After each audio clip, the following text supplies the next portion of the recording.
I am staying at the Best Western tonight. I used to work here, so I have free points, so I figured I would use them instead of spending some money. Let's go check out the pool.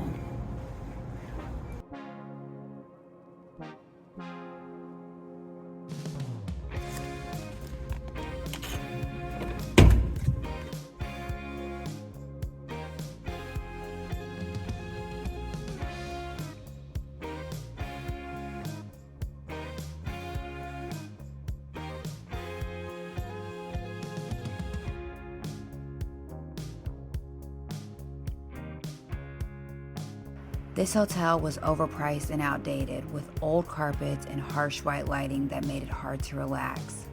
Noise from the hallway was disruptive in the morning, and the pool gate needs WD-40. The bed smelled like mildew, and while it looked clean, the place just felt dirty.